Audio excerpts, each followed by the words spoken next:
Welcome to the latest edition of the Hudson County Sports Podcast. I'm your host, Jim Haig, and before we start today, we just as a reminder that once again, the Hudson County Sports Podcast is brought to you by Stan Sports Center, located at 528 Washington Street in Hoboken. Telephone number 201-798-4466. Tell Danny and Louie and the boys down at Stan's that you listen to the Hudson County Sports Podcast.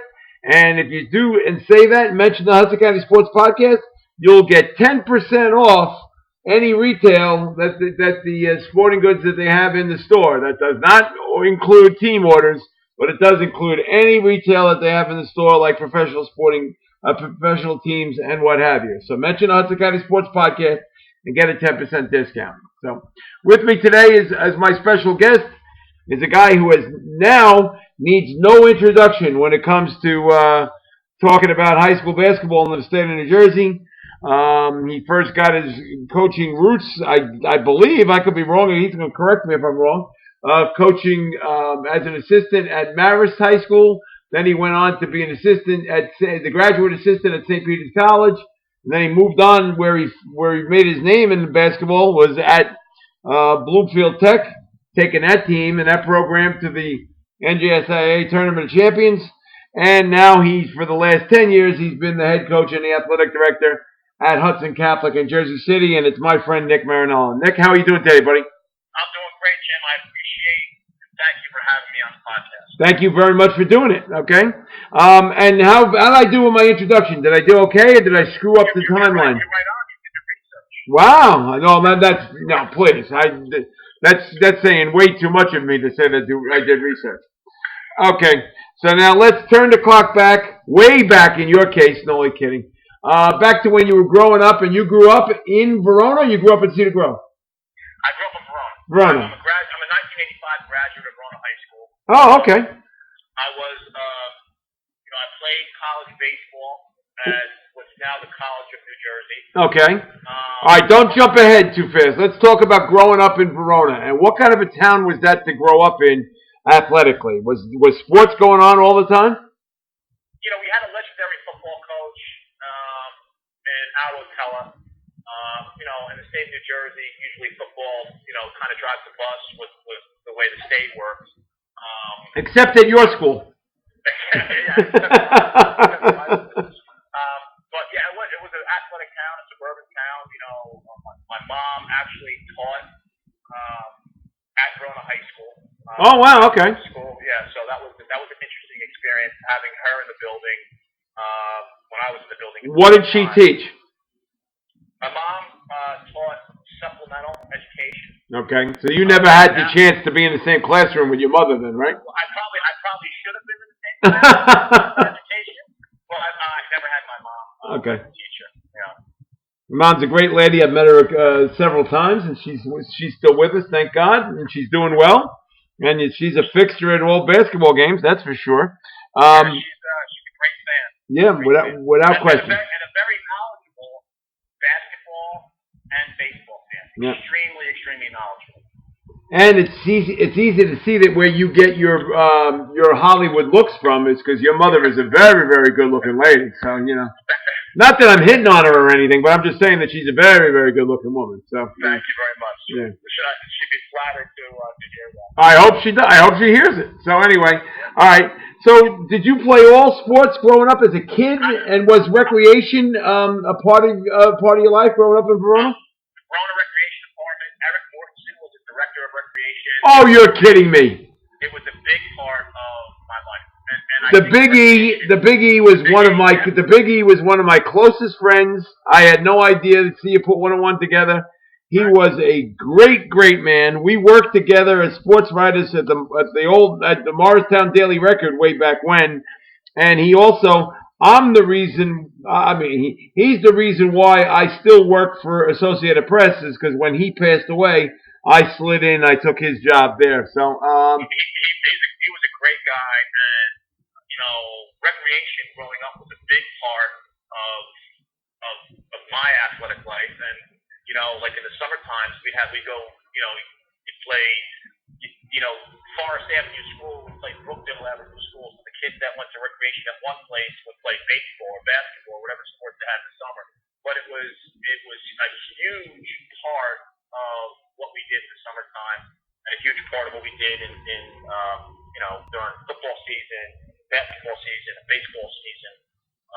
But the Verona Recreation Department, I have fond memories. And then actually, when I was in high school, And did you have a good relationship with the Big E? Did you have a good? very good. I mean, I worked for them. I was on actually for summers. I worked for recreation. Wow. And then I worked on the maintenance crew and took care of the field, took care of the gyms, and I did a lot of things. But I had a very, very good relationship with the Big E. No, he was an absolute piece of work, and you should have seen when we used to cut high school football Saturday at the Daily Record in Morristown was an event to watch, because we had about 16 sports writers all covering high school games all throughout Morris and Essex and Sussex County and Morris County, all over the place.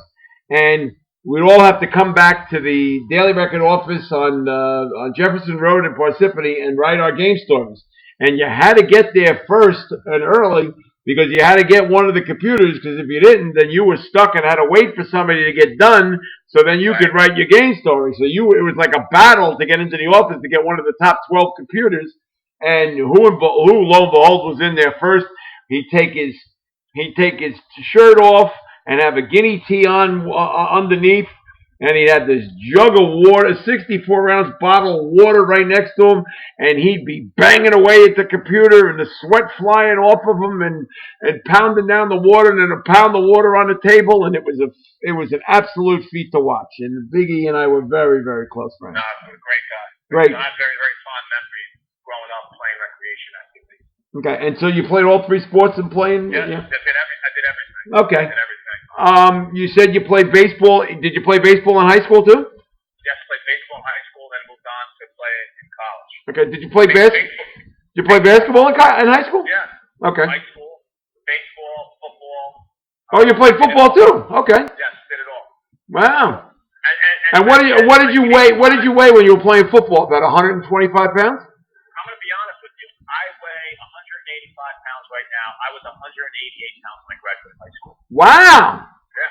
So you could wear your high school clothes if you had to? Probably. Yeah, but you're not going to, because it's the style, the fashion, and you got to look good in what you're wearing. Comes back and changes and goes back and forth. Yeah, you're not going to put on those jeans.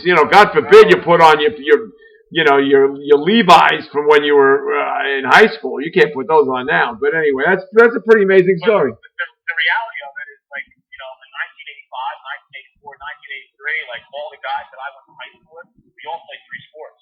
Oh, really? Okay. Three sports. Oh yeah, I mean, we all played three sports. And Verona was a group 2 or group 3? Group 1 back then. Group 1, okay. We played in the old Iron Hill Conference. Oh, sure.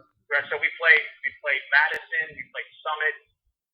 Del Barton actually was in that when we started. And obviously. No wonder why Monsignor Kelly never wanted to leave that conference. No wonder. Look at the teams he was facing. Go ahead, continue. I'm sorry. No, it was a really, really good league, and it's obviously changed over the years. But I have really, really fond memories of my high school athletic experience, and then obviously moving on to college.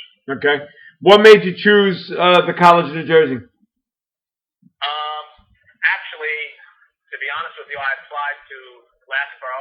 Okay. At the time where my brother-in-law was an All-American baseball player there. Really? What's your brother-in-law's name? Frank Albano. Oh, sure. Okay. Wow. Yeah. So and Kevin Bannon was at the College of New Jersey, and actually another good friend, and he's from Verona, right? Yeah. Two big-time Verona athletes, and at the time, College of New Jersey became very, very good. Had a very, very good reputation. Right. And if I wasn't a so-called athlete, I probably would have never had the opportunity to go there. And was Rich Giolello the baseball coach then? No, Rich was at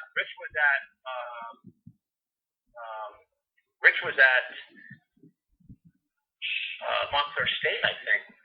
No, that was Rick Giancola. Rick Dell. Oh, Rick Dell. Okay, sure. Okay. Yeah, Rich Giolello eventually became the head coach at the College of New Jersey, and also a great basketball referee. But the guy you're thinking of at Montclair State was Rick Giancola, who's still the football coach. Still the football coach there. Giolello, was he at Steiner? Sure. Yes. Okay. Yeah. I can remember something, but some. I have a degree that I think is worth something, which is the most important thing, and like some of the things that we talk about with my athletes and guys that I coach, guys that I've coached in the past, is putting yourself in an opportunity because you can play a sport to maybe go to a little bit better academic school than you would if you were just a regular student. So all that stuff kind of played into me going to school. Okay. And I was extremely lucky with my high school academic background to be able to go to a place like the College of New Jersey. Okay. And then who was the basketball coach at Verona at that time? Doug Gaffney was the basketball coach and the athletic director at the time. Oh, okay. And did you have you had Al Rotella, who was the football coach, who was an absolute legend. Legendary coach. Right. Legendary coach. Okay. And Ray Ciopi wasn't there yet, right? No. I think the gentleman that replaced Rotella was San Filippo. You're kidding me, really? I think Richie Sanfilippo? Richie Sanfilippo, who was a big-time college basketball official. Right, big time. And then he was also the head football coach at Nutley for years. Yeah. Okay, so anyway, so now while you're in college, that's when the bug hit you that you wanted to become a coach? No. I'm going to be honest with you. I never... No, lie to me, Nicky. That's really what this is all about. No, only kidding. Continue. No, I mean, listen. It was important to me to get my degree and get a job. And the day after I graduated, I started a stockbroker trade program on Wall Street for a company called Talent & Company, and I went to work. I lasted a couple years doing that, and I went to work in sales for my dad's company. And when I went to work, and I got my degree in political science and marketing. Oh, wow. Okay, that's something I didn't know. Okay. Yeah, and then I was working for my father, and then I started coaching football. I started coaching baseball. I started coaching basketball. And when I started coaching basketball, a good friend of mine, Matt Zabrowski, we coached a 7th grade youth team on Saturday mornings my first year, and then the old suburban leagues that we had, coached them, and then moving on, I became an assistant coach at Maris. Okay. All right. So go back a little bit. So when did you said you were coaching football and coaching baseball? Was that at just on the recreation level? Yes, baseball, basketball, and football. Okay. Yep. All right. So now at that point, then, if you're coaching 3 sports, you must have realized that you enjoyed it, that you liked being around kids, and you wanted to pursue it, maybe. So I actually quit my job. I was making some good money at that time, and I went back, started bartending. I went back to school. I went to Colwell College. I got my post-baccalaureate teaching certification in social studies, which was on the undergraduate level. Okay. Because I couldn't get into the graduate school at the time. And then I went. When I did my was there a reason why you couldn't get into the grad school? The truth of the matter is, the ongoing joke when my parents were coming down for graduation at the College of New Jersey was, "Are you really getting your degree?" And I have no problem telling this because this is part of my journey. Go ahead. I graduated college with a 2.02 GPA. No. Absolutely. So you want to talk about the skin of your teeth or the skin of my teeth? And then I basically had to go sell myself and get an opportunity. Dr. Simplicio, who was the Dean of Continuing Education at the College of New Jersey, at Colwell College, gave me an opportunity to get into this program. And the same guy that had a 2.02 in undergrad got my certification at a 3.5. Wow. 4 years later. Yeah. See, so you proved that you had a brain in there. There was a brain in there. It just didn't want to be used. A lot of stuff like that. But then I did my student teaching at Montclair High School. Okay. And on my prep period, I would go into self-contained special ed lab, and I would work with a special needs kid, and that propelled me to go right away back to school and got my teaching of the handicap certification at NJCU. Oh wow! Okay. Which is the old Jersey City State. Of course. The other, and when I graduated from that program or completed that certification from that program, I was at like a 375. So the same guy that graduated 2.02, when you kind of decided what I wanted to do, and I found my niche, and I got into teaching because I wanted to coach. And did you at that time know what sport you wanted to coach? Did you know you wanted to be a basketball coach? I started coaching at Marist. I was a freshman coach at Marist High School, and I was going, coincided with going to school, and I just got the bug. Meet Darren Savino, Kenny Piccatello, Mike Leonardo, Joe Forenza, Dave Septembri. We were coaching at Marist. We had some pretty good teams at Marist, and then was Leo the head coach then? Leo was the head coach. Okay. Mike left.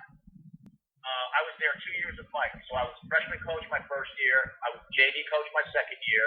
I finished my certifications. I finished all my coursework.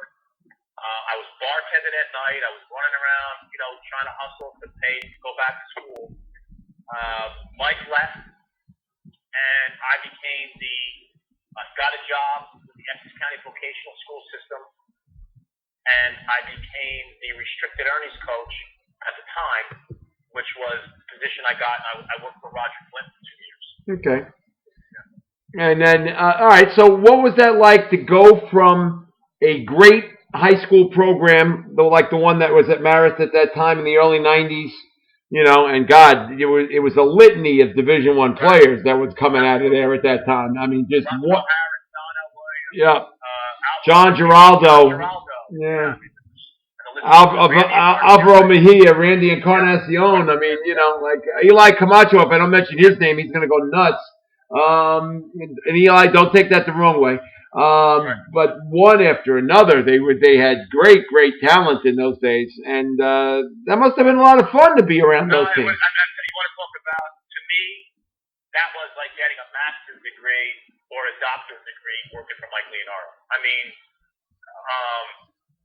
he's one of the best basketball coaches out there. I agree. Just his attention to detail, practice, preparation, everything that was, my foundation in coaching came from Mike, and Mike obviously worked for Coach Hurley, so it's kind of, 6 degrees of separation. Like I had a really, I cut my teeth working for Mike and had a really, really positive experience and learning about Hudson County. Absolutely, that's a good idea. I mean, good thought. And the one thing that we could say about Leo is that when it came to practice, there was no wasted time. None. You got boom. If your practice was at 3 o'clock, boom, you were ready to roll at 3 o'clock, and it rolled straight 2 to 5, and there was no wasted time. Not even the drink time was written out. And I'm from a preparation standpoint, like, and obviously, Jim, you've been to my practice. Like, I emulate what I learned with pace in practice from drill to drill to drill, not staying on things too long. Everything's time. Our practice plans, what we do, time on the clock. I learned that my foundation of coaching, from Mike. Okay. From Mike. And he'll be happy to hear that you mentioned him, because I think he is he's very enamored with the success that you've had since you've become a head coach. I think he likes the. I think he likes it. And I had Coach Lee came to watch practice maybe 2 years ago. That's correct. Yep. Yeah, and I really, really enjoyed his being there. Because I still look up to him. We don't. Our paths don't really cross that much, and life kind of goes on with stuff. But as a head coach, your learning kind of gets stunted at times because you're not around a lot of people. When you go to clinics, learn things in clinics. But I felt I wanted to be evaluated. I needed to be evaluated to see what I'm doing right, see what I'm wrong, and he set an unbelievable standard for me, and to this day, we do a lot of the same things that we did when I was at Marist High School, and that's going back 20-some odd years ago. Sure. All right, so now you leave when Leo leaves, and you left as well pretty much at the same time. Did you apply for the St. Peter's College job? Did you know that's where you wanted to go into the college game? You know what? It kind of just happened. I was trying to break in. I interviewed with George Blaney when Darren left to go to St. John's from St. Paul, and I didn't get that job for the director of operations position. And then this position opened at St. Peter's, and actually Bill Morant, who was an assistant, and Chris Casey, who were an assistant because I was working Hudson County. Yep. They said, "Would you be interested?" And I interviewed. I was lucky to get the job. I actually, crazy thing, like John Dunn, who was eventually the head coach there. Yep. I think he was at Siena at the time. We applied for the job, and I guess it just what I was doing fit better with my schedule and the money and the whole thing. So I got the job, and I was fortunate. I was with Roger for 2 years. Okay. And my experience with Roger, like scouting and the detail of scouting and preparation on the defensive end and knowing your opponent, I learned from Roger how to put scouting reports together. That's when we also back then we did the old film exchange where you took a VHS tape and you had to watch tape. It was a lot. It wasn't digital like it is today. It was different. Like it was time consuming. But I learned a lot about how we prepare with scouting reports and put on and points of emphasis and tendencies. With scouting today, I learned the detail of scouting from Roger. And for somebody who spent every day of my life for 6 years with that program and with Roger, in my mind there was no better assistant coach. He designed the practice schedule. It was down to a T. He designed what they were going to do, and then Teddy Fiore just walked in, and it was it was a well-oiled machine by the time he walked out onto the floor, and that was all because of Roger's. Again, you want to talk about attention to detail? That was Roger Blind, without question, and he did everything in that respect. Everything. I was fortunate enough, and again, this is a long time ago, but with Coach Leonardo and Roger, you're talking about not two guys that are not smart. You're talking about two guys that are brilliant. Yep. They're extremely, extremely, extremely right. Right. I agree. I have to wholeheartedly agree with you there. I used to have many an hour of conversations with Coach Blind, except for the fact that he's a diehard Yankee fan. I love him I love him dearly, and he used to like the day that Doc Gooden tested positive for cocaine and was being suspended for the first 6 months of the season, whatever it was. He walked into my office and was like a kid in a candy store, and I was like going, "Oh, Raj, you cannot be gloating over the fact that this poor young man's career is hanging in the balance, please. I mean, I understand he's a Met and you're like the Yankees, but and he was relentless to me. There's no question, relentless to me about Doc Gooden. So what was those 2 years like at St. Peter's? Was that also a good learning experience? Great experience. My second year, we got to the conference championship. We lost to Siena. Paul Hewitt was the coach of Siena. Paul Hewitt the following year became the head coach of Georgia Tech. Right. And then I was fortunate enough I was working as a special ed teacher in the Essex County Vocational School District. The job came available at Bloomfield Tech, and I remember interviewing with Bob Fiorini, who was the principal of Bloomfield Tech. Right. And Tom Giorgio was your AD, right? At the time, Dan Romano was my AD. Okay. Now the AD at Caldwell. Okay. But I had a great experience, and we had a lot of fun building that program, and the success we had, the kids we had, and I have very, very fond memories of my experience there, and to this day I still keep in touch with guys that have played for me, and I often find myself watching tape of some of those old games. Sure. Now with YouTube, you can go on there and just put Bluefield Tech in and be able to watch those games. But all right, now Nicky, you take over that program, okay? You take over that program, and it's a mess. I mean, it was not an excellent program. Did you know what you were walking into? Did you say to yourself, okay, I could turn, if I turn this around, I'll look like, I'll end up looking like Nick Mariniello. But I mean, honestly, I never looked at it that way. Okay. I looked at it. But you knew you were taking over a program that was not good. Yeah, no, it's not good, and there was a lot of things that that we had to change, and I think we did a good job. And the stigma of vocational education was one of them, and explaining what you can get out of there's the hard shops would be like auto mechanic, and horticulture or tool and die, where now everything. Yeah, but by the day you took, I'm sorry to interrupt, but by the time you took over there, the vocational and technical schools were not like they were, say, when we went to school, because it was almost like you were, I don't know, dropped off and left at the Votech schools just so you can learn a trade. And then go back, go work as a mechanic or go work, in the Department of Parks or something like that. But that's the only reason why you would go to a Votech school. Yeah, but we had. But you had legitimate curriculum. Yeah. Curriculum. My guys went to college.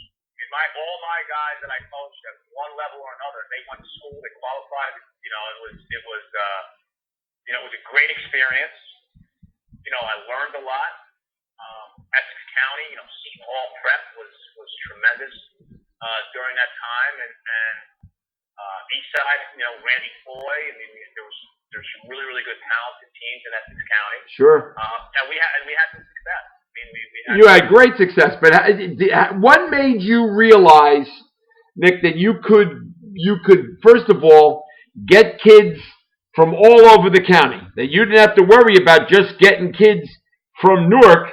You were an Essex County vocational and technical school, so you could go get kids from all over the county, number one. All right? And then number two, the idea that you had to sell the idea of the school to these kids' parents to tell them that, guess what? This is they're not coming to that school anymore to learn a trade. They're going to get an education. So were those the two battles you had to worry about more than anything? Yeah, but I think what helped me, being a college assistant and understanding that college, how the process worked, and I learned how the college process worked by working for Coach Lee at Marist with my experience with the college coaches I was dealing with. So I was building a name and a reputation of understanding that component of it and helping kids transform themselves into college athletes. But it wasn't like about we got to get to a tournament of champions, we got to do this, we got to do that from a winning standpoint. Well, that had to be a pipe dream.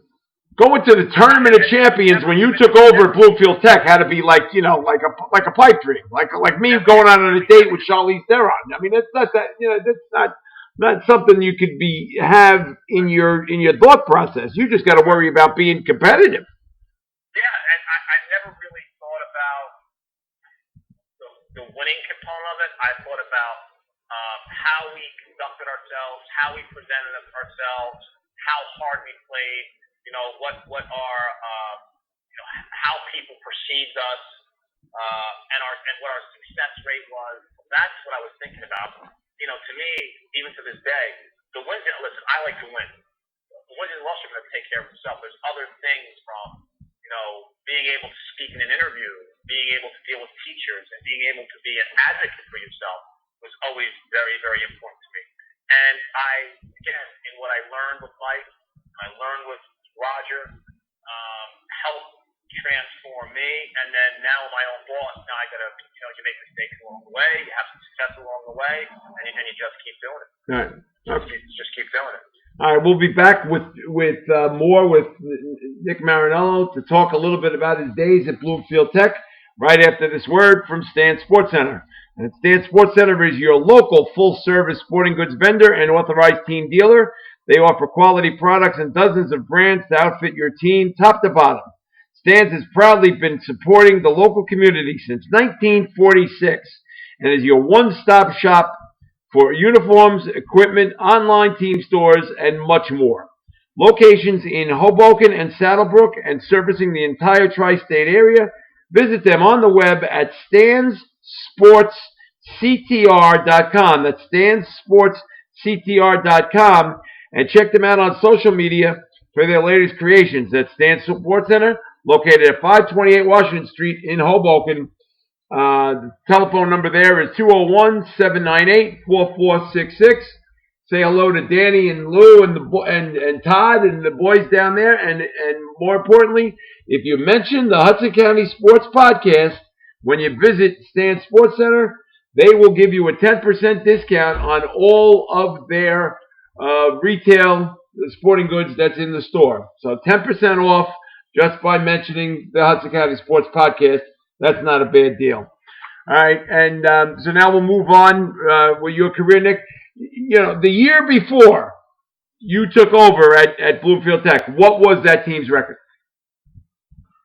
500. Okay. 500 record, and it was not a good situation. I mean, from our practice facility, from our locker rooms, from the equipment, from our uniforms, it was. So how did you change that? How did you go in and say, okay, this is what I want, this is what I want to be able to do, and you know, to get people to listen to you? You know what? I just did it. I don't know if there was any. I was genuine. I was true. My work ethic. You know, from sweeping the floor to cleaning the locker room to folding uniforms to getting the right stuff and making sure that everything we did was first class.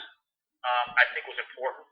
You know, kind of like a poor man's version of what Oregon has done to marquee their school now with branding. Okay. At that time, like I've always been into that stuff. There was Sonny Vaccaro. I was working his camp, so he helped us out with some gear. And then Nando, who had these uniforms that he did for us, and then you know we had an Adidas deal and a Reebok deal, and you know because we had good players.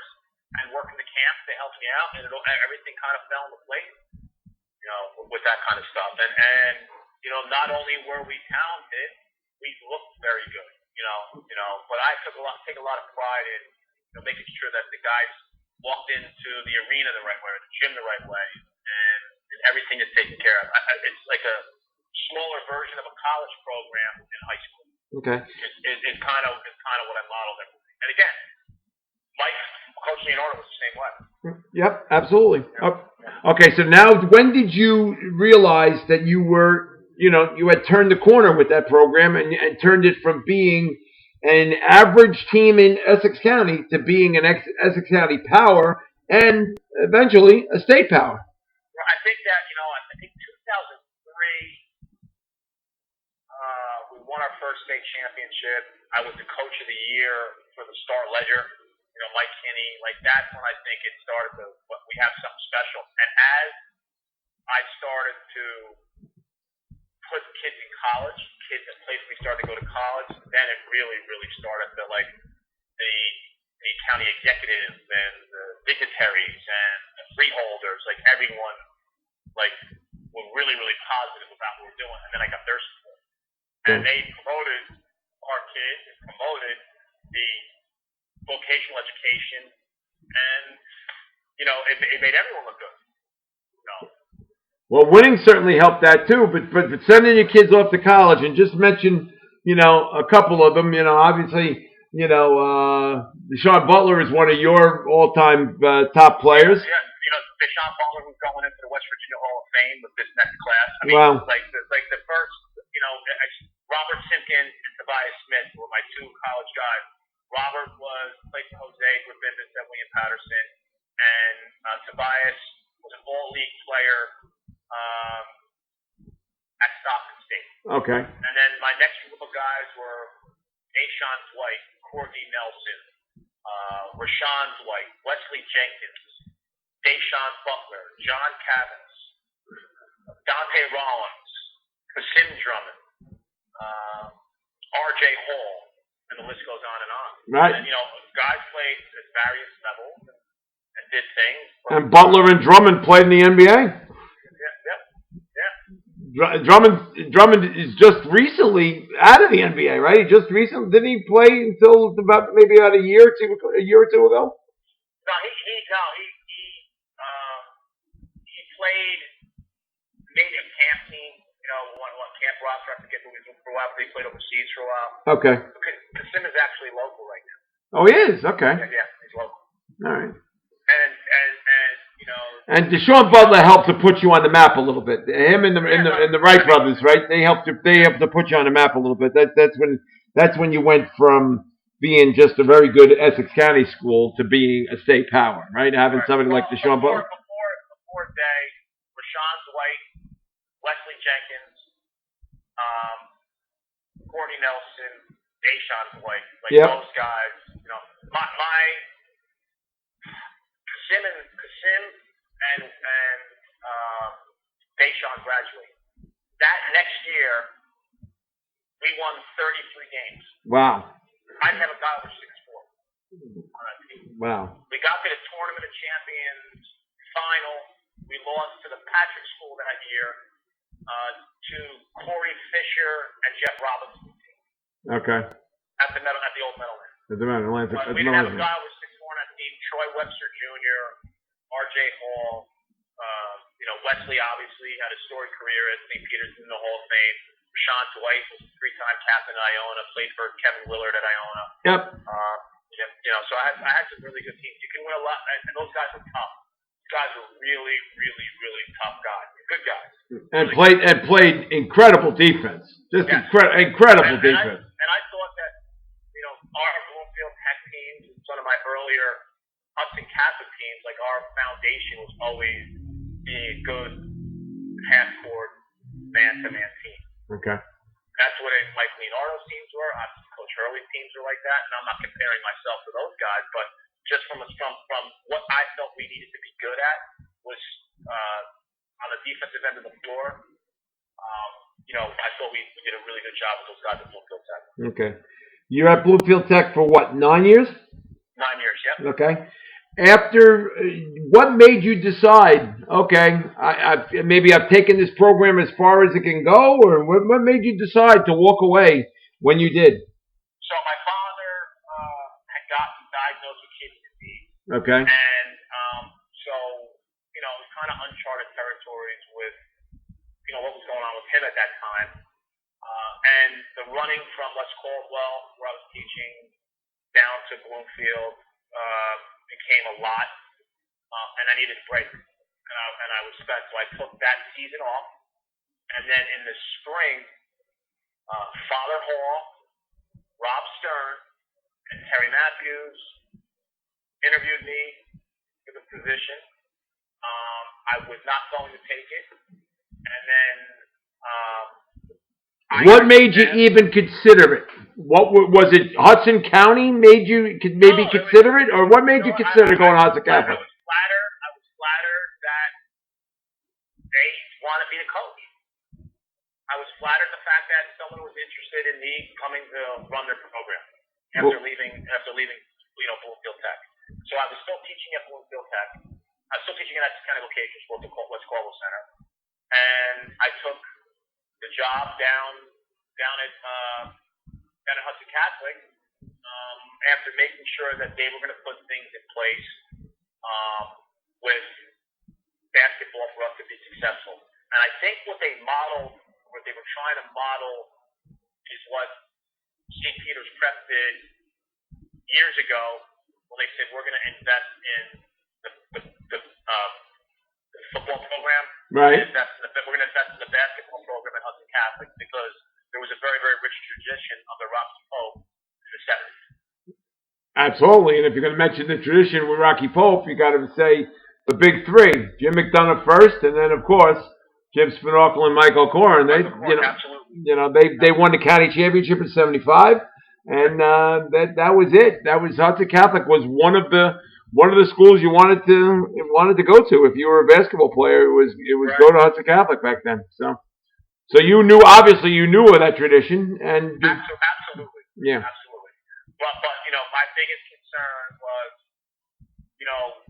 we took Bloomfield Tech from no one knew who we were to top 5 in the state finally every year to now starting over again. And Hudson Catholic, with no disrespect, wasn't in nearly as good a shape as Bloomfield Tech was when I took over. There was a lot of things going on. Well, one was that they were talk of the school closing. That would probably have to be the biggest one, The alumni saved the school, and then they decided to go co-ed.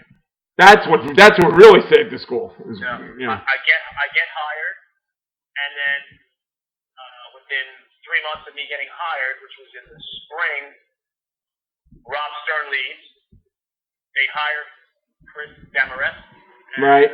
I wanted to be the AD, and they gave it to Chris because they wanted to do this football thing, and that didn't work. So then, Sister Joanne Mariniello was the principal at the time. Yeah, but you were at Hudson Catholic for a couple of years already by that point, right? You were the head coach. You were the head coach for about 3 years. I was at Hudson Catholic with Chris Demarest was there. Terry then became the AD afterwards. Right. And then I replaced Terry. But I was hired as strictly the basketball coach. Strictly the basketball coach. No, development. I was the development officer. Oh, you were? Oh, okay. I'm sorry. I left my job for vocation school. I came in the development office, so I was teaching and coaching for 2 years while I was at the Essex County Vocational School.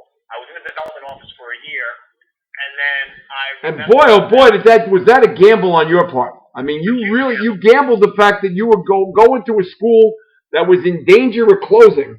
Right. And you gave up your career in the vocational and technical schools where you spent, I don't know what, 12 years, 13 years? 15 years. So you invested 15 years of your life in working for the Hudson County, the Essex County vocational schools to take a job in Hudson Catholic, where the school that was on the danger of closing. There was a lot of uncertainty, and then. So what made you want to do that, Nick? What was the driving force to say to some? I had enough the opportunity to make a little bit more money. I had enough being a classroom teacher. I tried something different, and I'm not one to take chances and risk on stuff, but I rolled the dice. I took the job. I then became. Did you know when you took the job at Hudson Catholic that you could turn it around again like you did at Bloomfield Tech? Did you know that you could do it? Because you gotta remember, you had St. Anthony's dynasties at that place. Right. So you had Mike Kelly. Mike Kelly was at St. Peter's Prep. He had it rolling. Rolling. Kevin Boyle was still, at St. Pat's. School. Yeah. Seton Hall Prep was good. You had some really, really, really good teams in the area.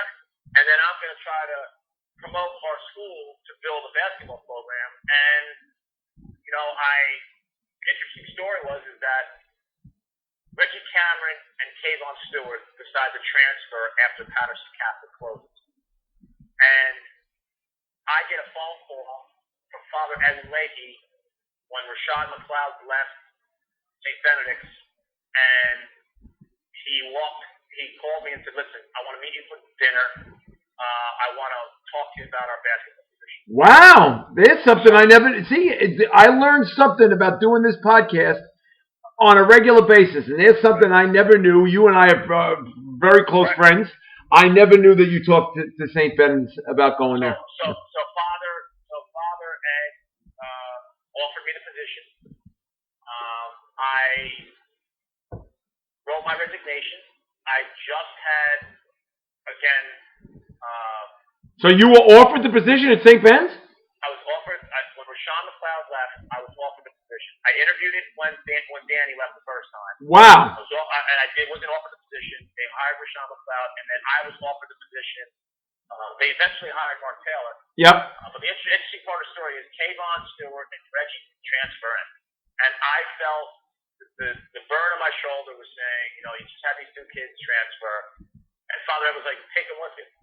they want to come to St. Phoenix, they come. I felt like I was indebted to them because I said this is what I want to do. I told them I'm coming here. It's going to be your team. The whole thing. Was Raquan? Where was Raquan Kelly at this point? Was he already gone? He was a freshman. A freshman. Okay. So. See, I look at him as being the guy, the player that helped to turn around the Hudson Catholic program. Once you got that kid and he played right away and became an all-county player, I thought he was the one that helped for you to get the other players to come in and make you. Absolutely. Yeah. But I was walking into Sister Joanne Marie's office, and I was going to resign. And I, sat down in her office, and I started talking about it, and she said, "Nick, you can't leave." I said, "Sister, what do you mean I can't leave?" I said, "I decided to take this position." She's like, "You have Reggie came here for you, and Kayvon came here for you, and all these guys came here for you." She goes, "You mean a lot to them. You have to stay." Wow. And that's kind of how and I'll tell you this, Italian guilt is bad, but none guilt is a lot worse than Italian guilt. How about Italian nun guilt? How about Italian nun guilt? I turned the job down and stayed at Hudson Catholic. And I became the athletic director. So that's I think with Raquan, Travis Flagg was also a guy who came from New York to play for us. Yep. Reggie and Kayvon, Kyle McLegan, that next group of guys really got us over the top. Yeah, and what's this, like 06, 07? Somewhere in there? Yeah. Yeah, okay. But when Reggie came in, that's when he put you over the top, because that became he was one at that time. He was one of the top 50 players in the country. So I mean that helped to push the program from being just good in Hudson County to now being good statewide. And that was, I think, that having Reggie was Raquan was the first one that helped to put you on the map, made you respectable, and gave you a chance to win here locally. And then getting Reggie and, like you said, Stewart, that pushed you even better. And more importantly, at that run now, you're talking, how many county championships did you win in a row? What was it, 7? I think 7, yeah. 7. All right, now that itself is a state record. It's one more than what Leo won at Marist. How wild is it that you were able to win 7 county championships in a row? I mean, Prep won 4, Marist won 6, and you now won 7. How wild was that you were able to? No, it was great. But I felt like after you do the first one, you're supposed to do the second one and the third one and the fourth one. You don't really realize it until you don't do it. Right. But. Yeah, but then there was the one that you weren't supposed to win. When St. Peter's Prep had all the talent in the world, and you had one kid, and you went. That's right. We played that county championship up in Union City High School, and we had no business winning that game. On paper, they had much better talent than we had. Correct. And I had Nasir Marino. That's it. And I had J.R. Lynch, who was on that team too. Yeah, but he was J.R. Lynch was about 140-pound sophomore who was scared out of his drawers that day, because it became one of the most physical, disgusting games I've ever seen in my life. It was not. That's something that was not pretty. It was really just a horrible game, and I vividly remember. And you said you never saw it. You said you never saw it, but there was. I'm not going to mention the kid's name, but a kid. I saw it when I went back and watched the tape. I saw it. Right, but you didn't see it when it happened. I saw it happen live. Right, and the score was 9-0 or 11-0. I think it might have been 11-0 in the first quarter, and that kid ran over to you and gave you the choke sign across his throat. And I said, "Son, do you realize there's a lot of game to be played, and it's Hudson County, and anything could happen?" And then, sure enough, anything could happen. And that team had no right winning the county championship, none, 0, and you still won. And then more talent came in, and then you got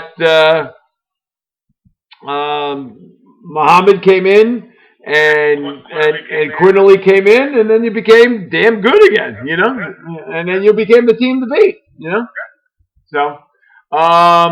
So I mean, while it was going on, and you and I spoke, countless times about it, you never thought at all that you could win in Hudson County, in a competitive county such as Hudson County, to win 7 county championships in a row. You never could have thought that. I mean, my thing was, my whole pitch to Father Hall and Rob and Terry at the time were like, I don't know if we'll win county championships. I don't know if we'll win state championships, but we will be able to put kids in school, and we've done that.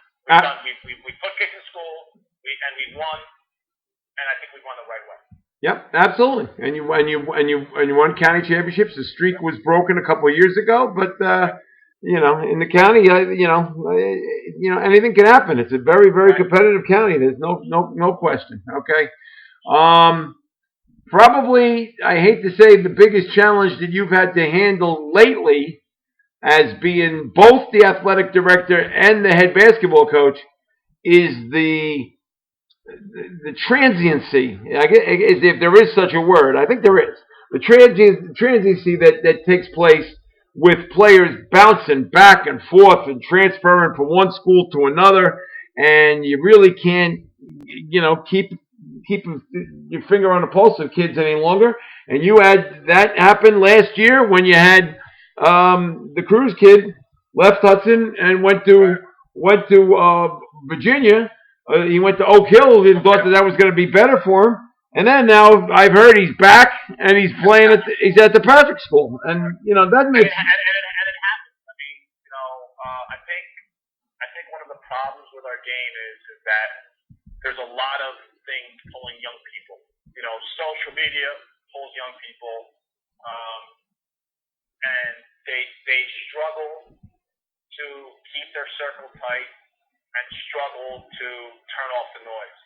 And they're very, very impressionable. So I think to be a 15, 16, 17, 18-year-old athlete in today's day and age is extremely, extremely difficult, because someone's always in your ear telling you what not to do, what to do, and then bashing people around you.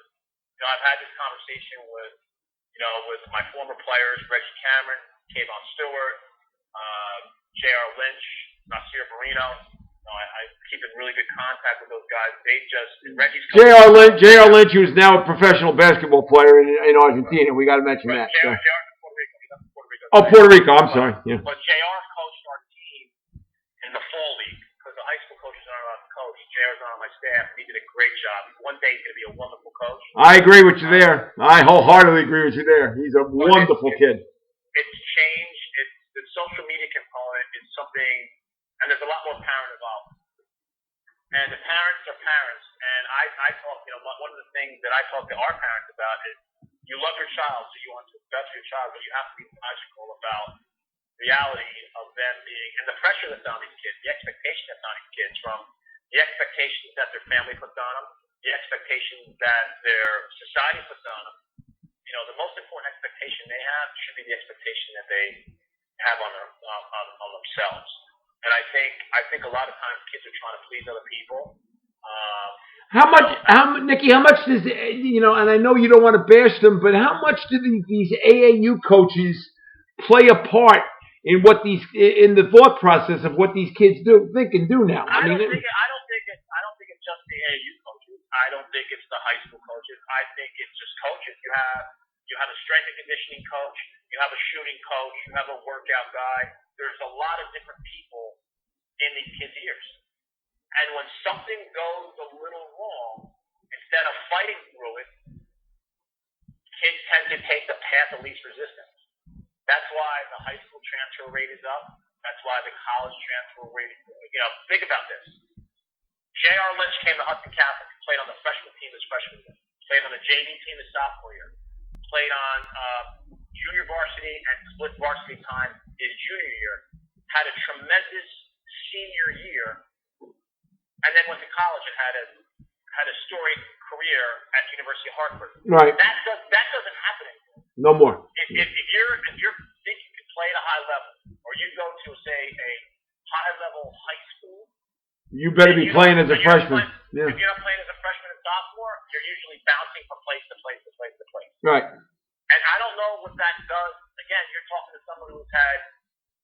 jobs in his life from a standpoint of education. I've been in education for 25 years.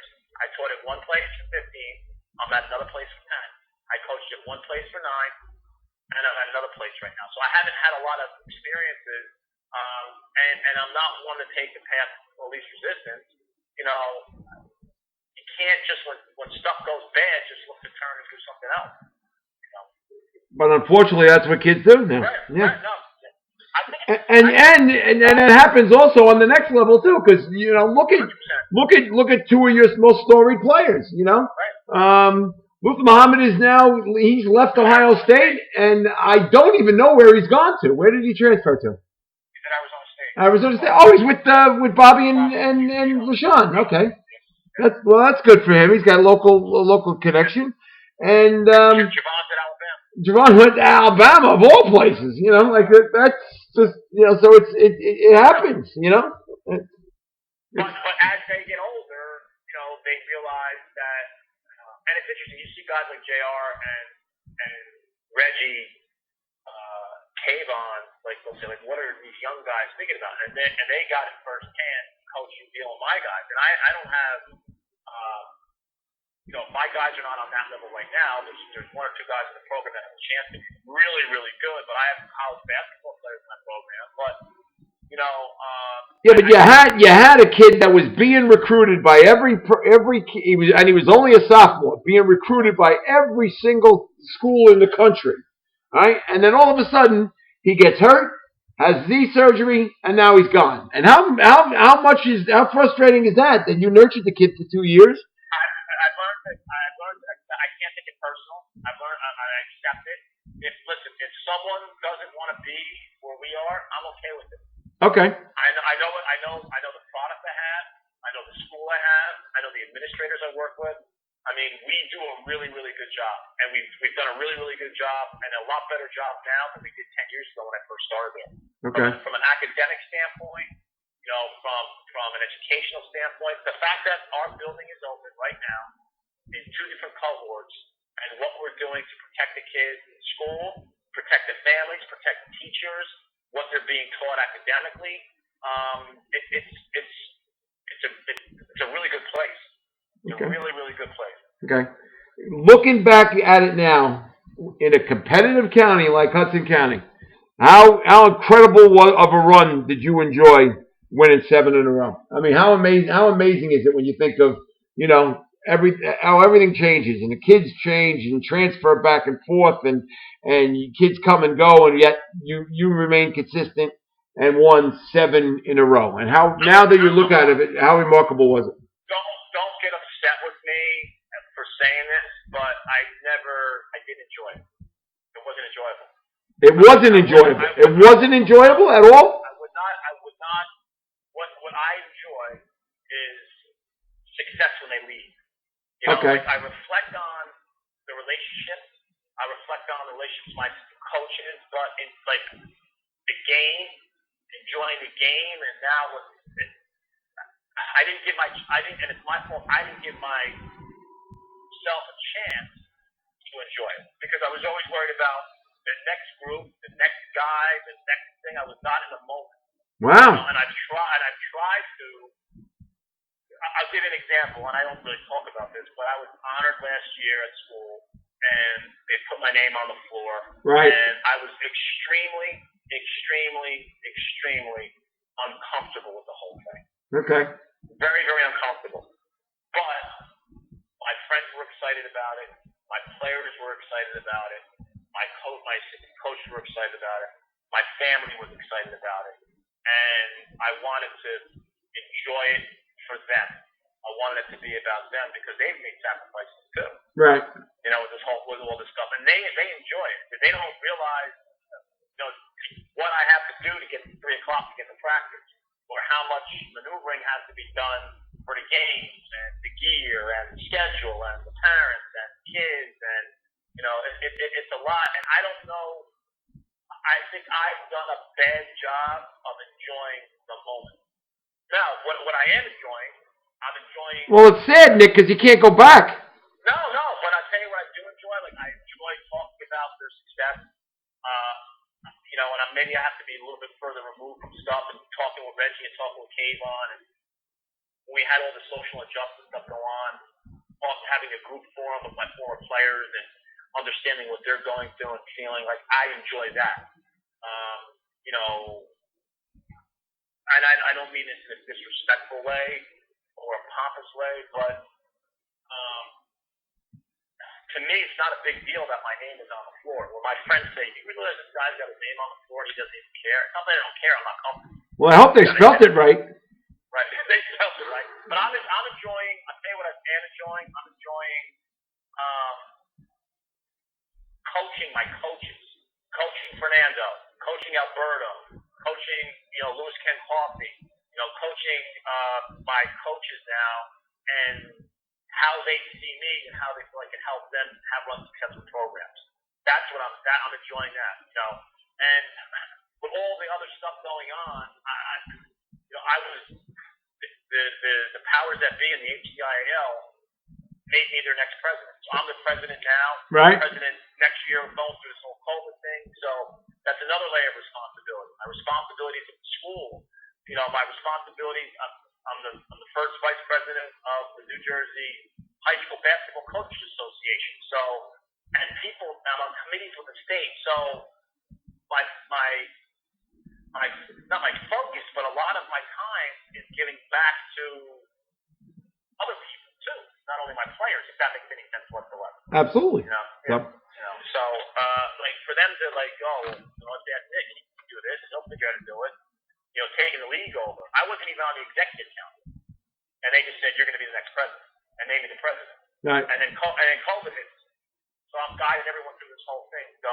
Well, the guy that's sitting down at 144 Grant Street had a little bit to do with that too, right? And he probably looked at you and said, "Okay, guess what, Mariniello, you're doing this." Right, and we become, I remember this as clear as day. I remember when I took over for Terry and walking into my first AD meeting, I felt people were laughing at me. You're kidding me. I felt like it was a laugh. We didn't have to suggest a basketball here. Right. They didn't care. They kind of laughed. I felt they laughed at my school, laughed at my program. Like, why the hell would you do this? Are you nuts? The same people that laughed at me, walking in the door, now ask me for their help and how would you do this? So it kind of comes full circle with that. But I've taken a lot of pride in how athletics have helped transform the school. How my basketball program, or how our basketball program has helped transform the athletics department. Absolutely. So it's all hand in hand, and I think we're ready for another jump. Academically, the programs we're running with the dual enrollment stuff. So we have some really, really, really good things going on at school. Beautiful. All right, and we'll be back with Nick Mariniello. He's gonna finish up in a second, but first we got another message from Stan Sports Center. And Stan Sports Center is your local full-service sporting goods vendor and authorized team dealer. They offer quality products and dozens of brands to outfit your team, top to bottom. Stan's has proudly been supporting the local community since 1946, which is a little bit before you and I, Nick, and is your one-stop shop for uniforms, equipment, online team stores, and much more. Located in Hoboken and Saddlebrook and servicing the entire tri-state area, visit them on the web at stansportsctr.com. That's stansportsctr.com, and check them out on social media for their latest creations. And go down to 528 Washington Street and say hello to Danny and Louie and Todd and my buddies down there, and mention the Hudson County Sports Podcast, and you'll get a 10% discount on anything that's in the retail, any of their sporting goods that's retail down at the store. So mention the Hudson County Sports Podcast and get a 10% discount. Can't beat that. All right, now talk a little bit about, is it now a challenge to you, Nikki, to bring your program back to the level where it once was, considering the fact that you've now had 2 seasons and you haven't won?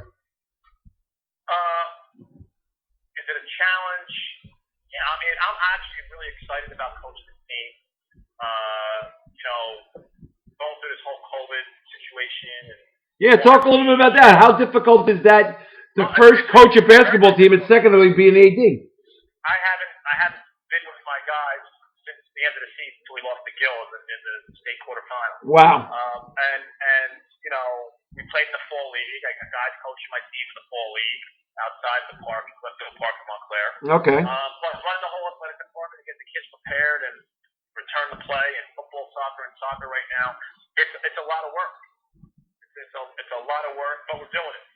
And I think the kids are better off for it. The school's better off for it. I mean, you know, I've talked to a lot of my friends who are public school educators. My sister being a public school educator, and from telling her what we're doing to prepare to school every day and clean, we're so ahead of everyone else right now. We've done an unbelievable job of making sure the safety components in there. Our basketball season is going to be 15 games. Okay. How do you feel about that? No county tournament. No county tournament. No county tournament. Wow. Yeah, no county tournament. 15 games. We have an unbalanced league, so top 3 teams don't play the bottom 3 teams.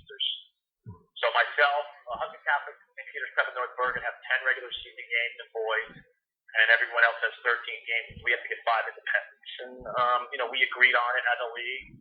We didn't have a county tournament, and no outside tournaments either, right? You can't. No. So listen, it's important that the kids are playing, but it's also important that their safety and the insurance and they're monitored correctly. So we felt that it was in the best interest of the safety of the kids not to have a tournament. Okay. And a lot of counties aren't having. There's some that are going to try to have it in the state of New Jersey, but we've decided not to have it. But I'm obviously, and Jim, we're close. I'm wearing a lot of hats. Yeah. I'm wearing a lot of hats, and I'm nonstop. I'm President of the ACIL, athletic director, head basketball coach. You got a lot going on. Yeah, a lot of stuff. And I'm responsible for the building too. Oh, okay. Head of facility, so custodial staff's under my jurisdiction too, and making sure we're using the right chemicals and the right sprays, and the building's done a certain way. And you know how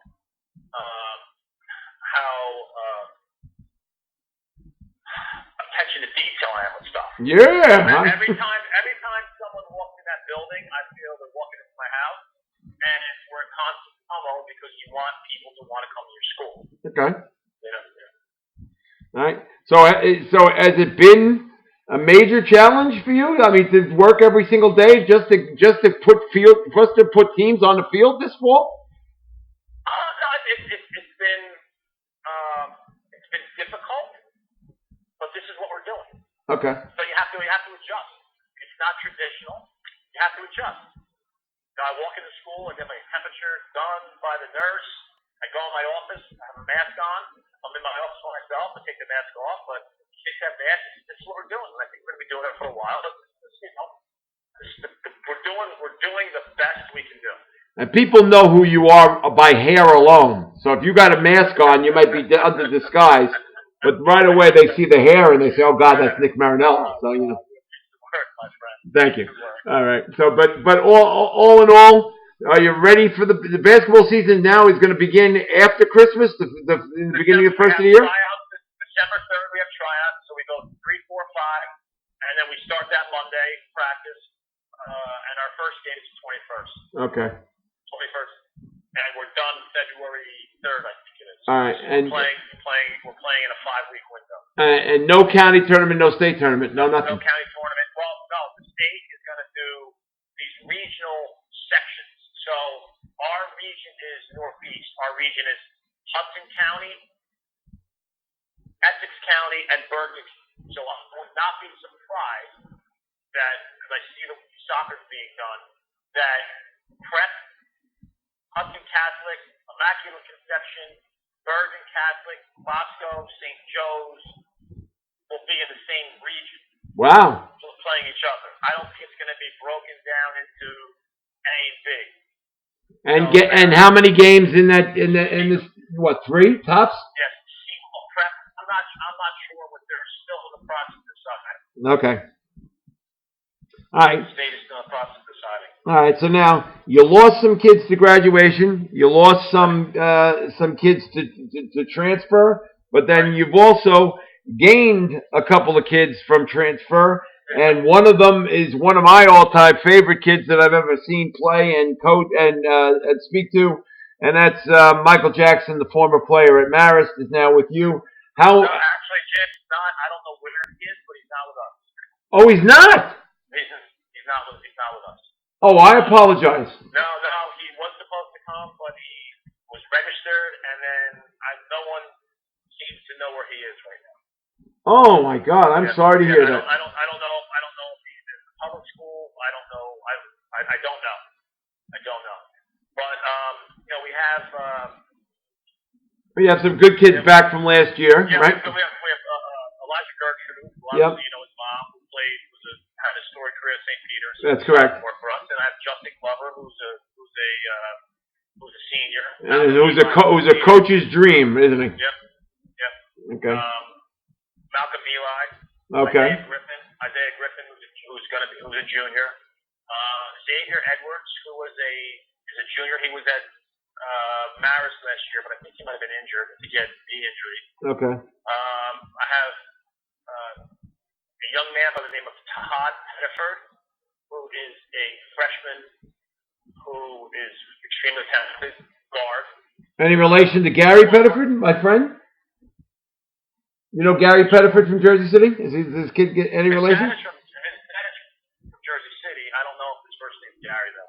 No. This kid, Gary is my age, so this would be Gary's grandson. His dad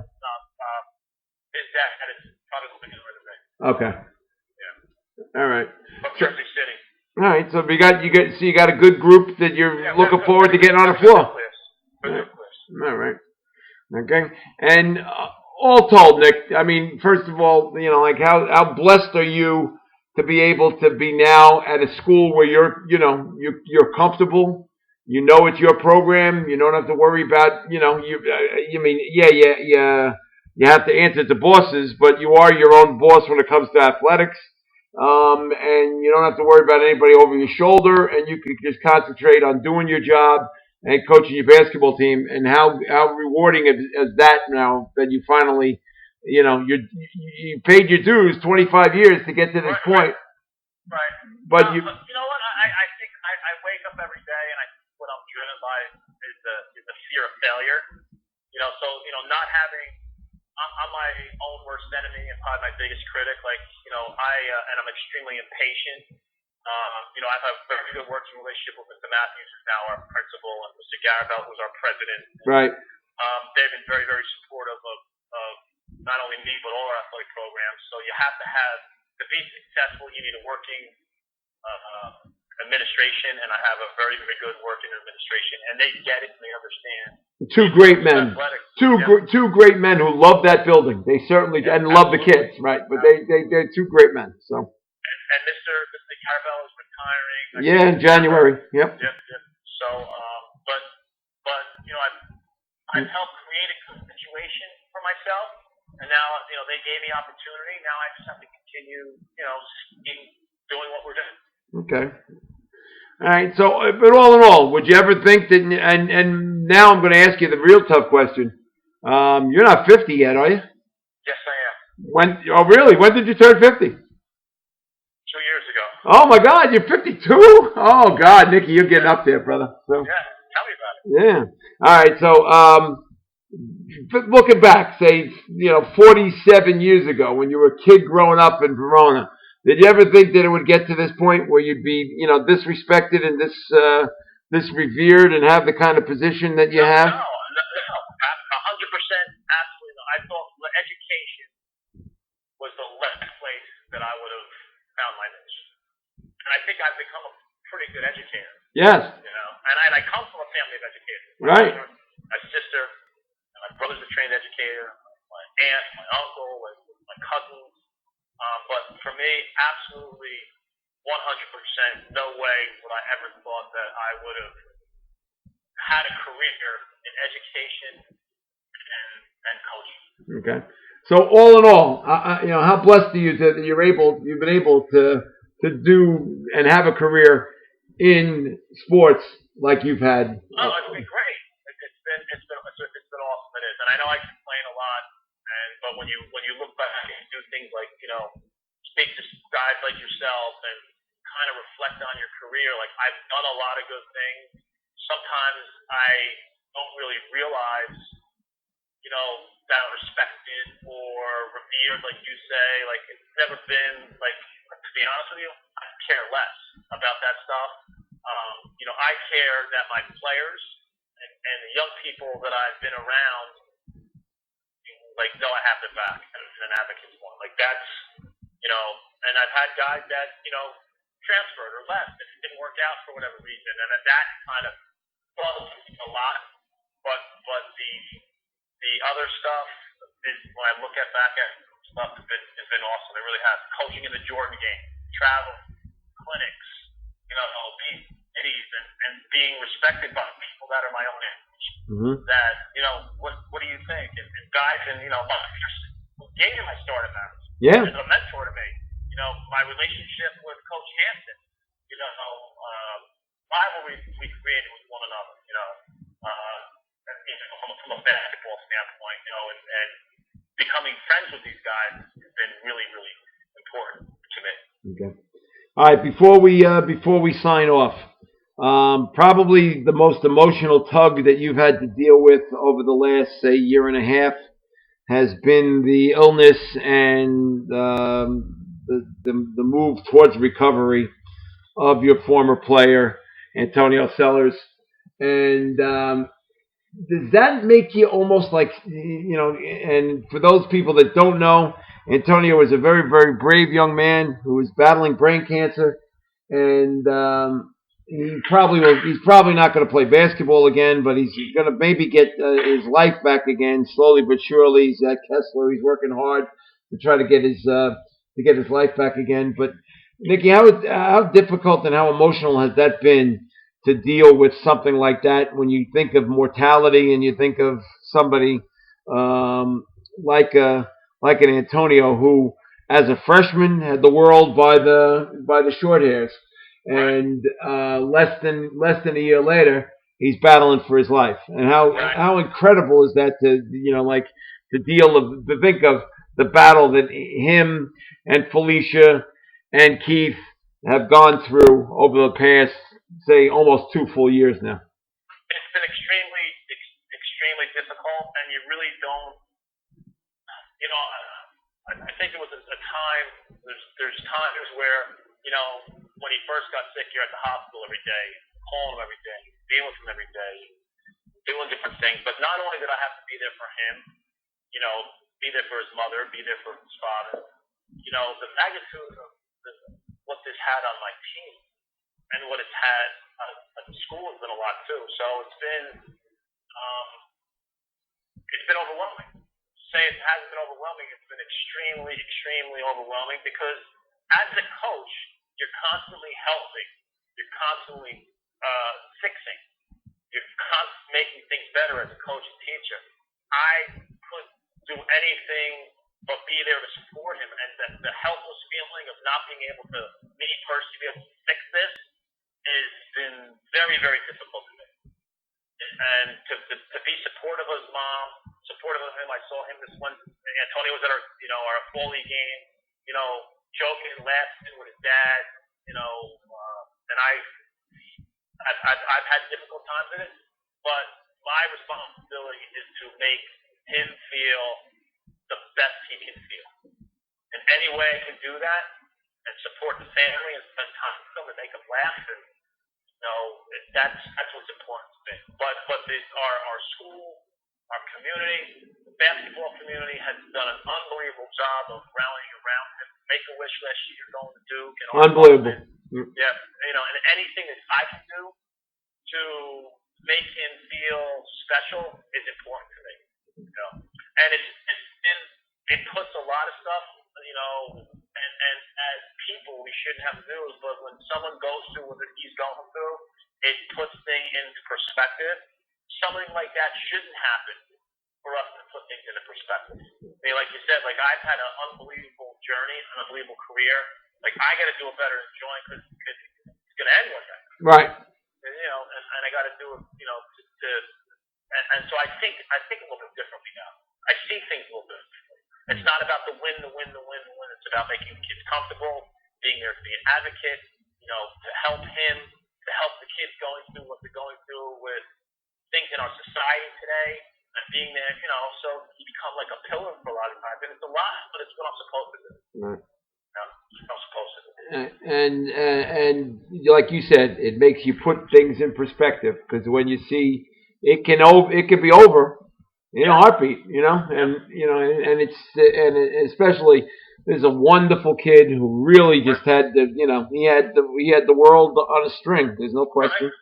And now high level academic, high level athletic, and I know the family a long time. I coached Keith when I was in St. Peter's. Okay. Felicia was a star athlete there when I was there, so I know the family a long time. And Keith was, and Felicia was better than Keith. Felicia was better than Keith. They won't deny. If you ask Keith, he'll say no, but he'll laugh. But Felicia was a better player than Keith. Okay, continue. But we're still very, very close, and they're very appreciative of me, and we're friends, and I think that's important. And if they call me right now, I answer the phone. If they need something, I run. I don't walk. I run. That's important.